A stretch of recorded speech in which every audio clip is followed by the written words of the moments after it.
하나님의 말씀은 민수기 17장 1절에서 13절까지의 말씀입니다. 오늘은 8절 한 구절만 읽도록 하겠습니다.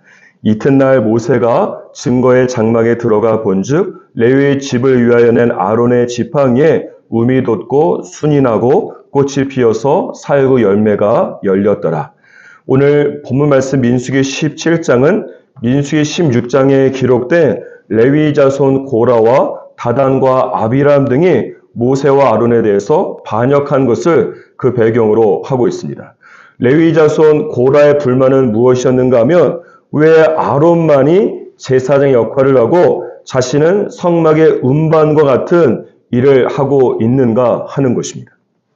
이런 모세와 아론의 영적인 권위에 대한 불만 속에서 오늘 본문 말씀에 보면 하나님께서 이 12지파에게 각 지파 지휘관의 이름을 쓴 지팡이를 언약궤 앞으로 가져오라고 말씀하십니다. 그리고 8절 말씀에 보니까 하나님께서 12개의 지팡이 중에서 아론의 이름이 쓰여진 지팡이에만 움이 돋고 순이 나고 꽃이 피어서 살구 열매가 열리게 하십니다. 여기서 주목해야 될 것은 무엇인가 하면 왜 고라 가문 등이 아론의 제사장 직분에 대해서 인정을 하지 못하게 되었을까 하는 것입니다. 그것은 이 고라 가문은 무엇보다 그들 자신도 아론과 같은 레위 지파 사람이고 아론과 비교할 때에 뒤질 것이 전혀 없다고 생각했기 때문입니다. 또한 모세와 아론 등 현재 지도자들은 지금 이스라엘 백성들을 가나안 땅으로 인도하지 못하고 있기 때문에 이 고라 가문은 모세와 아론의 리더로서 무능하고 실력도 없다고 비난하고 있는 것입니다. 그런데 이런 고라 가문의 원망과 비난은 사실 하나님의 선택과 부르심에 대한 잘못된 오해 때문에 그렇습니다. 고라 자손 등은 어떤 생각이 있는가 하면 세상적 능력과 실력과 자격을 갖춘 사람만이 리더가 되어야 한다고 생각했기 때문입니다.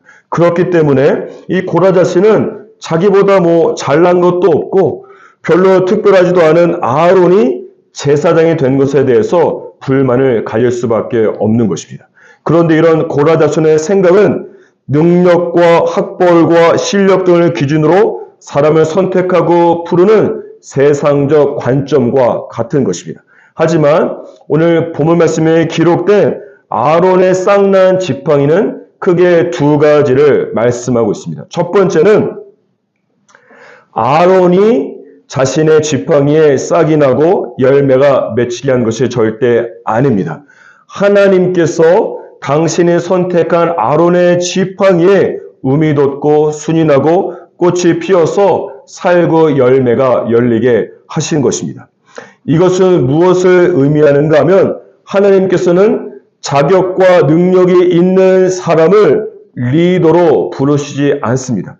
하나님께서는 능력과 상관없이 한 사람을 부르신 다음에 그 사람에게 능력을 주시는 분이십니다. 그래서 능력이 절대로 문제가 되지 않는 것입니다. 두 번째, 하나님께서 12개의 지팡이 중에서 특별히 아론의 지팡이에만 싹이 나게 하셨습니다. 따라서 리더의 영적인 자격은 무엇인가 하면 하나님께서 그 사람을 선택하시고 부르셨다는 하는 사실만이 바로 그 사람의 충분하고도 완벽한 자격이 되는 것입니다. 그러므로 리더의 영적 자격은 절대로 세상적 실력과 능력에 있는 것이 아닙니다. 하나님의 선택이 리더의 가장 권위 있는 신임장이 되는 것입니다. 따라서 만약에 여러분이 모세와 아론 같은 리더라면 하나님께서 여러분에게 능력을 주셔서 여러분이 하는 모든 일들 가운데 살구 나무 열매를 꽃피게 하실 것입니다.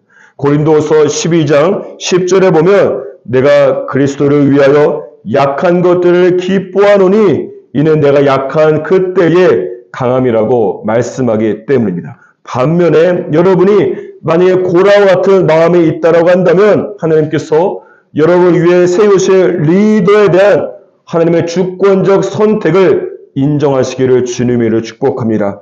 로마서 13장 1절에 보면 모든 권세는 다 하나님께서 정하신 것이라고 말씀하고 있기 때문에 그렇습니다.